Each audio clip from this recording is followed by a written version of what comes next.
So hello friends, welcome back to our YouTube channel Medici. Today we are going to study about the drug used in treatment of hypertension. Okay, so first we all want to know what is hypertension. Hypertension is a sustained elevation of blood pressure. Hypertension क्या होता है? तो hypertension is a sustained elevation of blood pressure. Okay so अगर sustain elevation of blood pressure होगा मतलब हमारा blood pressure increase होगा तो उसकी वजह से क्या होगा तो it increases the cardiovascular modality mortality okay ये क्या करेगा it increase the cardiovascular mortality means ये हमारे कार्डियोवैस्कुलर में अदर जो डिसऑर्डर होंगे उसका रिस्क इंक्रीज कर देगा due to hypertension okay so हमको हमारे बीपी को मतलब हमारे ब्लड प्रेशर को कंट्रोल करना पड़ेगा सो हम कोई पेशेंट के अंदर ड्रग कब स्टार्ट करते हैं so our target BP is greater than 140 to 90 mmHg okay अगर कोई पेशेंट को अगर अबव 140 टू 90 अगर ब्लड प्रेशर हो then we start the our drug therapy okay so what is the risk factor for hypertension so risk factor of hypertension में हम patient को क्या कहेंगे उसका हाई रिस्क क्या होता है हाइपरटेंशन का so because of high sodium diet due to high sodium diet the chances of hypertension increases okay so we advise our patient to take low sodium और लो सॉल्ट इंटेक ओके हम हमारे patient को क्या बोलेंगे कि लो salt intake ले अब लो salt intake means कितना तो low sodium less than 2 gram per day and salt less than 5 gram per day okay हम हमारे पेशेंट को बोलेंगे इससे ज्यादा सॉल्ट कंजप्शन करने का नहीं ना then we start our first line drug used in treatment of hypertension okay so first line drugs में drugs include होते हैं ACD ACD means ACE inhibitors and ARB inhibitors ARB blockers means angiotensin receptor blockers then C for calcium channel blockers then D for diuretics okay पहले हम ABCD देते थे ABCD means AC inhibitors then B for beta blocker then C for calcium channel blockers and D for diuretics okay so हमने जो पहले हम पहले beta blocker हम फर्स्ट लाइन थेरापी में यूज करते थे लेकिन अभी न्यू गाइडलाइंस के हिसाब से हमने बीटा ब्लॉकर को रिमूव कर दिया as in first line treatment of hypertension okay हमने क्या किया बीटा ब्लॉकर को रिमूव कर दिया in first line treatment of hypertension so हम फर्स्ट लाइन ट्रीटमेंट में ACE inhibitors ARB inhibitors and calcium channel blockers and diuretics we are use okay but अगर कोई पेशेंट है जिसको अंजाइना प्लस हाइपरटेंशन दोनों है ठीक है तो उस पेशेंट के अंदर हम बीटा ब्लॉकर यूज करेंगे as a first line drug are used okay अगर कोई पेशेंट है जिसको अंजाइना प्लस हाइपरटेंशन दोनों है then we use beta blockers and beta blockers as a first line drug अब हमारे बॉडी के अंदर ये हाइपरटेंशन मतलब हाइपरटेंशन एक्टिविटी बढ़ती कैसे ओके तो उसके मैकेनिज्म हम जानेंगे first due to less blood supply in our brain okay ये मान लो ये एक आर्टरी जो हमारे ब्रेन को ब्लड सप्लाई कर रही है अब due to less supply of blood in brain okay उसकी वजह से क्या होगा तो हमारे ब्रेन में कम ब्लड जाएगा तो ब्रेन को ऐसा लगेगा कि भाई मतलब बॉडी में कहीं तो ना कहीं प्रॉब्लम हुई है तो ब्रेन क्या करेगा इट इंक्रीजेस सिंपैथेटिक आउटफ्लो ये क्या करेगा सिंपैथेटिक आउटफ्लो इंक्रीज कर देगा अब सिंपैथेटिक आउटफ्लो में क्या होगा it releases norepinephrine and epinephrine okay, अब नॉर एपिनेफ्रिन एपिनेफ्रिन रिलीज हुआ ब्लड में, so it causes in our heart there is a beta 1 receptor is present in due to stimulation of beta 1 receptor, it causes increase in cardiac output, increase in systolic blood pressure, okay, and it also increases the contractility of heart. Okay, so finally it causes increase in blood pressure. Similarly, when the sympathetic activity is sympathetic outflow is there in kidney, there is a beta 1 receptor is present. A beta 1 receptor जो juxtaglomerular apparatus में present होगा, it causes release of renin. क्या होगा? It causes release of renin. अब renin क्या करेगा? हमारे aldosterone का सिक्रीशन करवाएगा, ठीक है? It causes it makes angiotensin 2, okay, जो हम अभी आगे रास सिस्टम में देखेंगे. जैसे सिंपैथेटिक आउटफ्लो इंक्रीज होगा, से हमारे ब्लड वेसल्स में क्या होगा? It causes वेसो constriction. हमारे ब्लड वेसल्स में जो अल्फा 1 रिसेप्टर प्रेजेंट होते हैं, ठीक है, अल्फा 1 रिसेप्टर पे जैसे एपिनेफ्रिन या नॉर एपिनेफ्रिन जैसे इस पे एक्ट करेगा, इसके रिसेप्टर पे ऐसे अल्फा 1 स्टिमुलेट होंगे, इसके स्टिमुलेट होने की वजह से क्या होगा? It causes vasoconstriction. ठीक है, so due to vasoconstriction क्या होगा? हमारा डायस्टोलिक ब्लड प्रेशर इंक्रीज हो जाएगा, ठीक है, और it causes increase in blood pressure. Next, now we study the renin angiotensin aldosterone system. In our liver, there is an enzyme called angiotensinogen. Okay, in our liver, enzyme angiotensinogen is released. Okay, now from kidney, due to sympathetic outflow, renin is also releases. अब angiotensinogen ये जो enzyme होता है, ये क्या करेगा? ये inactive form में होता है. अब ये एंजाइम इनएक्टिव फॉर्म में है तो कुछ कर पाएगा नहीं, लेकिन रेनिन क्या करेगा? इस इनएक्टिव फॉर्म एंजाइम को किस में कन्वर्ट करेगा? एक्टिव फॉर्म में. Means it convert angiotensinogen to angiotensin 1 में कन्वर्ट करेगा. ठीक है, जैसे एंजियोटेंसिन 1 ब्लड में आ गया, ठीक है, तो ये ब्लड के थ्रू हमारे लंग्स के एंडोथेलियम में जाएगा. लंग्स के एंडोथेलियम से क्या होगा? It causes release of an enzyme that is known as ACE, angiotensin converting enzyme release होगा. अब angiotensin converting enzyme रिलीज होगा तो वो angiotensin 1 को angiotensin 2 में कन्वर्ट कर देगा. ठीक है, अब angiotensin 2 ब्लड के अंदर आ गया. अब इसके angiotensin 2 के हमारे बॉडी के डिफरेंट पार्ट्स में इसके रिसेप्टर्स प्रेजेंट होते हैं, like in kidney, in adrenal medulla. ठीक है, जैसे एंजियोटेंसिन 2 बना, it causes release of aldosterone. ये एल्डोस्टेरोन का रिलीज करेगा. अब एल्डोस्टेरोन के रिलीज होने की वजह से क्या होगा? It causes sodium and water and sodium chloride and water reabsorption. वो सोडियम क्लोराइड का रीएब्सॉर्प्शन करेगा. अब सोडियम के रीएब्सॉर्प्शन से क्या होगा? अगर सोडियम हमारी बॉडी के अंदर ज्यादा ही ब्लड के अंदर प्रेजेंट हुआ तो वो क्या करेगा? हमारे हार्ट को स्टिमुलेट करेगा. ठीक है, जिसकी वजह से हमारा ब्लड प्रेशर इंक्रीज होगा. देन वो हमारे ब्लड वेसल्स के जो एंडोथेलियम सेल होते हैं, ठीक है, ब्लड वेसल में, तो उसको भी क्या, उसमें सोडियम ज्यादा होने की वजह से क्या होगा? कॉन्ट्रैक्शन इंक्रीज होगा, जिसकी वजह से भी ब्लड प्रेशर इंक्रीज होगा. ठीक है, अब एंजियोटेंसिन 2 है, वो ब्लड वेसल्स पे क्या करेगा? It causes vasoconstriction. Vasoconstriction होने की वजह से ब्लड प्रेशर इंक्रीज होगा. और in posterior pituitary it stimulate thirst centre, मतलब वो थर्स्ट सेंटर को स्टिमुलेट करेगा, जिसकी वजह से हमको ज्यादा क्या बोलते हैं? प्यास लगेगी, और जिसकी वजह से हम ज्यादा पानी पियेंगे तो ब्लड डायल्यूट होगा, जिसकी वजह से भी ब्लड प्रेशर इंक्रीज होगा. ओके, तो ये था हमारा रेनिन एंजियोटेंसिन एल्डोस्टेरोन सिस्टम. अब इस पे कौन से ड्रग्स काम करते हैं रेनिन एंजियोटेंसिन एल्डोस्टेरोन सिस्टम में? इसमें फर्स्ट क्लास आएगी, that is ACE inhibitors, means angiotensin converting enzyme inhibitors. Okay, जैसे कि मैंने आपको बताया, ये जो एंजियोटेंसिन कन्वर्टिंग एंजाइम है, ये एंजियोटेंसिन कन्वर्टिंग एंजाइम ये क्या कर रहा था? एंजियोटेंसिन 1 को एंजियोटेंसिन 2 में कन्वर्ट कर रहा था. तो अगर हम इस एंजाइम को अगर इनहिबिट कर दे, तो क्या होगा?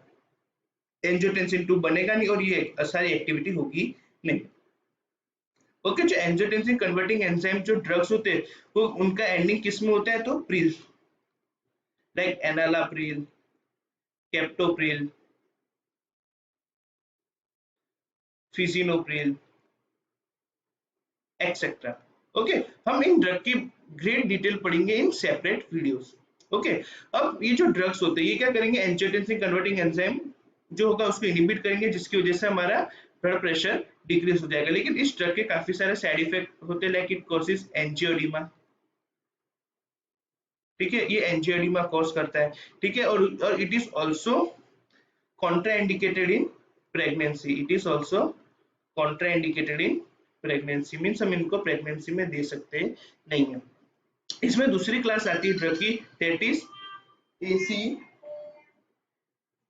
Angiotensin receptor blockers, angiotensin receptor blocker.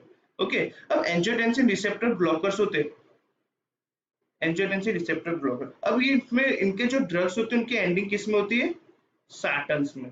ठीक है, okay, like telmisartan, वालसाटन etcetera. Okay, अब ये जो ड्रग्स होते हैं ये ड्रग्स क्या करेंगे, ये जो एंजियोटेंसिन और एंजियोटेंसिन 2 जहां बाइंड हो रहा था जिस रिसेप्टर पे, ठीक है, उस रिसेप्टर को क्या करेंगे, ब्लॉक कर देंगे। अगर ये रिसेप्टर ब्लॉक हो गए तो एंजियोटेंसिन 2 उसका फंक्शन नहीं कर पाएगा, जिसकी वजह से हमारा ब्लड प्रेशर नॉर्मल नॉर्मल हो जाएगा। ओके, सो ये थी mechanism of action and action of angiotensin receptor blockers. Now अब हम हाइपरटेंशन पेशेंट में हम क्या डायरेटिक्स यूज करते हैं। ओके, जैसे मैंने आपको बताया फर्स्ट लाइन ट्रीटमेंट में, सो हम कौन से डायरेटिक्स हम इसके अंदर यूज करेंगे, वी यूज थायराइड डायरेटिक्स और वी यूज लूप डायरेटिक्स। मेरा क्वेश्चन है आप लोगों से कि हम कौन सा डायरेटिक्स यूज करेंगे, थायराइड डायरेटिक्स और loop diuretics. So in hypertension patient we use thyroid diuretics. Okay, तो थायराइड डायरेटिक्स कैसे होते हैं, ये वीक होते हैं और लूप डायरेटिक्स स्ट्रांग होते हैं। लेकिन थायराइड डायरेटिक लॉन्ग एक्टिंग होते हैं और लूप डायरेटिक शॉर्ट एक्टिंग होते हैं। ठीक है, थायराइड डायरेटिक्स क्या करेंगे, ये हमारे हमारे जो ब्लड होगा उसका वॉल्यूम बहुत सारा डिक्रीज नहीं करेंगे। मींस अगर हम जैसे लूप डायरेटिक्स आप लोग तो वो हमारे ब्लड में से 1 to 2 लीटर जितना फ्लूइड एक्सक्रीट आउट कर देगा। ठीक है, लेकिन thyroid diuretics only 100 to 150 ml जितना ही यूरिन पास आउट करेगा। ठीक है, तो in hypertension patient we use thyroid diuretics. Okay, we use loop diuretics in which disease condition we use in pulmonary edema, we use in pulmonary edema। now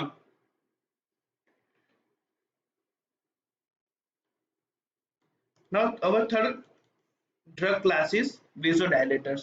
okay, so vasodilators कैसे work करेंगे, अब vasodilator है तो वो क्या करेगा, it causes it stimulate gonadate cyclase के stimulate होने की वजह से क्या होगा, it increases cyclic GMP की increase होने की वजह से क्या होगा, it causes release of nitric oxide and due to release of nitric oxide it causes vasodilation, due to stimulation of gonadate cyclase there is an increase in cyclic GMP, it causes release of nitric oxide, it causes vasodilation। okay, तो ये था mechanism of action of vasodilators।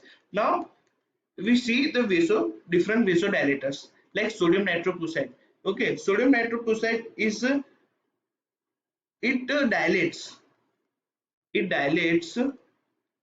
both artery and vein, ये artery और vein दोनों को dilate करता है and it is contraindicated in pregnancy. ये sodium nitroprusside it is contraindicated in pregnancy, लेकिन जो हाइड्रोलाइजिन है it is given in pregnancy, इसको हम प्रेगनेंसी में दे सकते हैं। नाउ अब ये हाइड्रोलाजिन है, सोडियम नाइट्रोक्लोराइड क्या कर रहा था, आर्टरी वेन दोनों को डायलेट कर रहा था, लेकिन हाइड्रोलाजिन सिर्फ आर्टरी को ही डायलेट करता है। It dilates only artery but it does not dilate vein. Okay, अब हाइड्रोलाजिन है, हाइड्रोलाजिन क्या होगा, इट कॉजेस एसएलई। इसका मेन साइड इफेक्ट क्या है, it is cause SLE, systemic lupus erythematosus. Okay, इसका ये मेन साइड इफेक्ट है। अब हम इसमें आगे देखेंगे potassium channel opener. Potassium channel opener, अब पोटेशियम चैनल ओपन होगी, ठीक है, ऐसे ड्रग कौन कौन से होंगे, तो उनको हम याद रख सकते हैं, ऐसे MDH, minoxidil dioxide and hydralazine. Okay, now अब मिनॉक्सिडिल के बारे में हम इसके मेन पॉइंट देखते हैं। अब minoxidil it is a prodrug. Minoxidil कैसा है, प्रोड्रग है, ठीक है। It's active form is minoxidil sulphate. इसका एक्टिव फॉर्म क्या है, मिनॉक्सिडिल सल्फेट, ठीक है। अब ये क्या होता है, फेज 2 रिएक्शन से एक्टिवेट होता है। इसको एक्टिवेट करने के लिए फेज 2 रिएक्शन चाहिए। अब ये minoxidil it causes increase in hair growth, ठीक है। ये क्या करता है, हेयर ग्रोथ को इंक्रीज करता है, जिसकी वजह से हम इसको यूज कर सकते हैं in the treatment of alopecia, ठीक है। We use in the treatment of alopecia. Okay, अब ये हेयर ग्रोथ करेगा, तो हेयर ग्रोथ करेगा तो इसको हम यंग फीमेल्स में नहीं देते, so it is avoid in young females. Okay, why, because it causes hirsutism,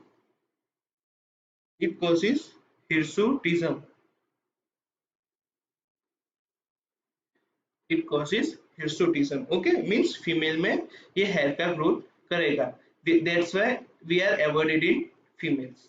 now next drug is डायसॉक्साइड।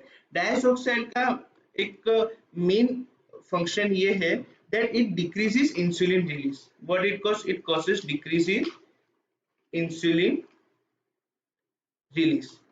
वो इंसुलिन का रिलीज रोकेगा। अब ये इंसुलिन का रिलीज रोकेगा तो इसकी वजह से हम इसको कहाँ यूज करेंगे, we can use in the treatment of insulinoma. ये इंसुलिन का कैंसर होता है जिसमें इंसुलिन इंक्रीज हो जाता है।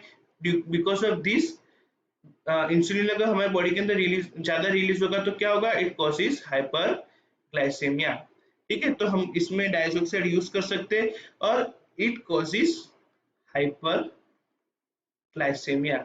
ये क्या कॉज करता है, it causes hyperglycaemia. Okay, then third drug is hydralazine that we have study. अभी हमने देखा हाइड्रोलाजिन, इसका मेन साइड इफेक्ट क्या था, इट कॉजेज एसएलई, ठीक है। और ये किससे मेटाबोलाइज होता है, तो थ्रू एसिटाइलेशन। नेक्स्ट, अब हम इसमें देखेंगे कैल्शियम चैनल ब्लॉकर्स। तो calcium channel blockers mainly 3 types के होते हैं। एक होता है diltiazem, second is verapamil, and third one is dihydropyridines, dihydropyridines, dihydropyridines. अब ये जो कैल्शियम चैनल ब्लॉकर होती है, ये किस टाइप की, किस कहाँ वर्क करेगी, तो ये एल टाइप कैल्शियम चैनल को ब्लॉक करेगी। ये सारे जो कैल्शियम चैनल है वो किसको ब्लॉक करेगी, एल टाइप कैल्शियम चैनल्स को, ठीक है। टी टाइप हमारे दूसरा होता है टी टाइप। टी टाइप हमारे कहाँ प्रेजेंट होते हैं, तो इन न्यूरॉन्स, ठीक है, इन thalamus.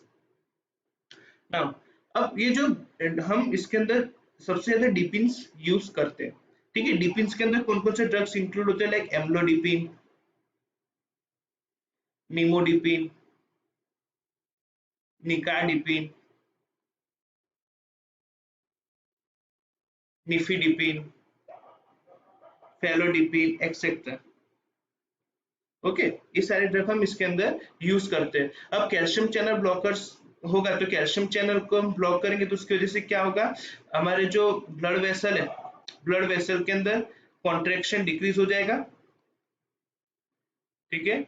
It causes decrease in contraction, जिसकी वजह से ब्लड प्रेशर कम हो जाएगा। और इन अवर हार्ट, ठीक है, कैल्शियम क्या किसके लिए रिस्पॉन्सिबल होता है, कॉन्ट्रेक्शन के लिए, तो हमारे हार्ट के अंदर भी कॉन्ट्रेक्शन डिक्रीज हो जाएगा, जिसकी वजह से ब्लड प्रेशर लो हो जाएगा। नेक्स्ट, अब हम इसके अंदर देखेंगे ऐसे ड्रग्स जो सिंपैथेटिक सिस्टम को इनिबिट करते हो।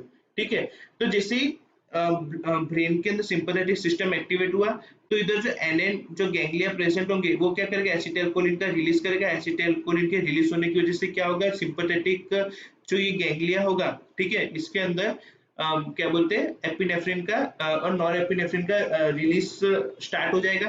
ठीक है, तो अब पहले तो हम वो देखेंगे कि इनका एपिनेफ्रिन बनता कैसे। ठीक है, एपिनेफ्रिन या नॉर एपिनेफ्रिन। ठीक है, तो फर्स्ट टायरोसिन आएगा, टायरोसिन का अपटेक किया न्यूरॉन ने, मैं बाहर लिख लेता हूँ। टायरोसिन का अपटेक किया, टायरोसिन का अपटेक कर टायरोसिन एक एंजाइम प्रेजेंट होता है हमारे न्यूरॉन में, दैट इज टायरोसिन हाइड्रोक्सिलेज। वो टायरोसिन का क्या करेगा, it convert tyrosine into dopa, then dopa into dopamine. Okay, फिर डोपामिन से किसमें कन्वर्शन होगा, नॉर एपिनेफ्रिन। और नॉर एपिनेफ्रिन हमारे ये जो इफेक्टर ऑर्गन पे जाके इफेक्ट उसकी स्टिमुलेशन इफेक्ट शो करेगा। इधर लाइक अल्फा रिसेप्टर प्रेजेंट होंगे, बीटा रिसेप्टर्स प्रेजेंट होंगे उधर। ठीक है, सो फर्स्ट हम देखेंगे कि ऐसे ड्रग्स जो थायरोसिन हाइड्रोक्सिलेज को इनिबिट करे, ठीक है, वो ड्रग कौन से होंगे, that is me tyrosine, that is me tyrosine. Me tyrosine drug क्या करेगा, मी टायरोसिन ड्रग क्या वो टायरोसिन का रिप्लेसमेंट कर देगा खुद से। ठीक है, जिसकी वजह से हमारा जो ये न्यूरॉन होगा वो नॉर एपिनेफ्रिन का सिंथेसिस कर पाएगा नहीं। Then we give second drug, that is ganglion blockers. We give second drug that is ganglion blockers. Ganglion blockers का क्या रोल होता है। ठीक है, तो गैंग्लियन ब्लॉकर्स क्या करेगा, ये एनएम रिसेप्टर को एंटागोनाइज्ड कर देगा। ठीक है, जिसकी वजह से सिंपैथेटिक आउटफ्लो होगा नहीं। अब उसके एग्जांपल कौन से होते हैं गैंग्लियन ब्लॉकर्स के, तो that is trimethaphan and second is hexamethonium and second is hexamethonium. Okay, now अब हमारा ये जो डोपामिन नॉर एपिनेफ्रिन बन गया, मान लो इधर नॉर एपिनेफ्रिन का सिंथेसिस हो गया। अब ये क्या होगा, हमारा जो ये नॉर एपिनेफ्रिन वेसल्स के अंदर जाके स्टोर होगा। ठीक है, तो ये वेसल्स के अंदर जाके जब स्टोर होगा, ठीक है, तो इसका ये जो रीअपटेक जो सॉरी जो इसका अपटेक हो रहा है वेसिकल्स में, हम उसको अगर इनिबिट कर दे, ठीक है, तो इसका नॉरएपिनेफ्रिन का वेसिकल में अपटेक नहीं होगा और वो उसका रिलीज भी नहीं होगा। तो इसका जो वेसिकल में अपटेक को इनिबिट करता है वो ड्रग कौन सा होता है, तो दैट इज रेजरपिन। ठीक है, ये रेजरपिन क्या करेगा, it inhibit the Uptake of norepinephrine in vessels. Okay, now अब हम इसमें एक इंपॉर्टेंट ड्रग देखेंगे, दैट इज क्लोनिडीन। अब क्लोनिडीन वर्क कैसे करता है, मान लो ये क्या है, प्री अल्फा 2 रिसेप्टर है जो प्री सिनेप्टिकली प्रेजेंट है। ठीक है, अब इधर नॉर एपिनेफ्रिन का रिलीज हो गया, नॉर एपिनेफ्रिन इधर आ गया। अभी नॉर एपिनेफ्रिन इधर आने की वजह से क्या होगा, ये इसको स्टिमुलेट करेगा अल्फा 2 को। जैसे अल्फा 2 स्टिमुलेट हुआ तो ये क्या करेगा, ये अंदर इनिबिटरी इफेक्ट दिखाएगा, जिसकी वजह से नॉर एपिनेफ्रिन का बनना रुक जाएगा। ठीक है, अभी अल्फा 2 क्या होता है, एक टाइप की उसकी आंख जैसी होती है, जैसे उसको इधर नॉर एपिनेफ्रिन ज्यादा लगा ऐसे वो उसको उसका इनिबिशन रोक देगा। सो अब हम देखते हैं special features about this alpha 2 agonist. अब अल्फा 2 एगोनिस्ट जो ड्रग है, अल्फा 2 एगोनिस्ट, ठीक है, अल्फा 2 एगोनिस्ट में जैसे मैंने आपको बताया ड्रग्स इंक्लूड होते हैं इसमें clonidine and alpha methyl dopa, alpha methyl dopa.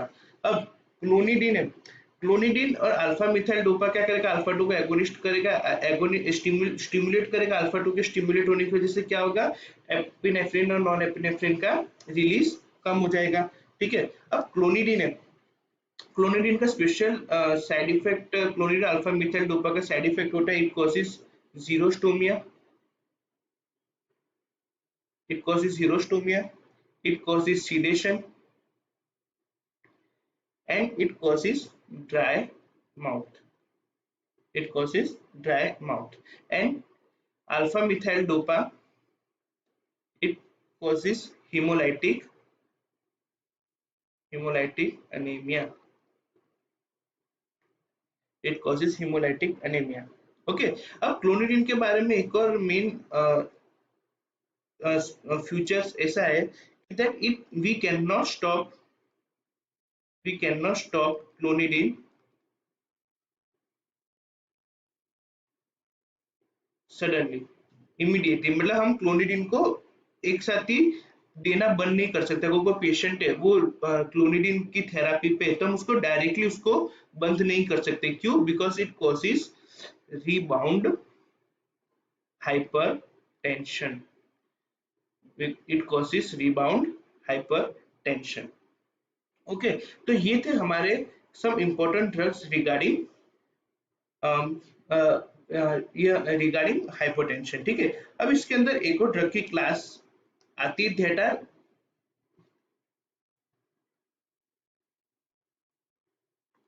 are direct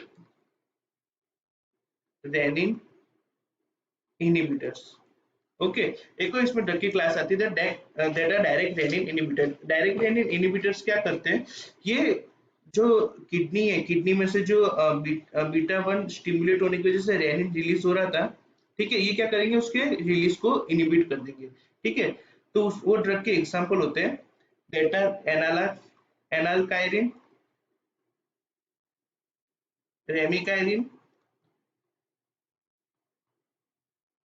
and aliskiren. Okay, they all are orally renin inhibitors। they are oral renin inhibitors। Okay, अब हम देखेंगे some guidelines regarding hypertension patient। ठीक है, hypertension की regarding हम थोड़े guidelines देखेंगे। First हम इसके अंदर मेन गाइडलाइंस इंक्लूड होती है दैट इज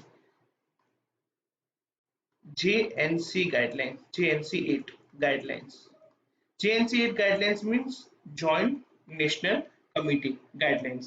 ओके, इस गाइडलाइंस के प्रमाणे हमको कैसे पेशेंट को फर्स्ट ड्रग की स्टार्टिंग करनी चाहिए, वो हमको गाइडलाइंस में बताया गया है।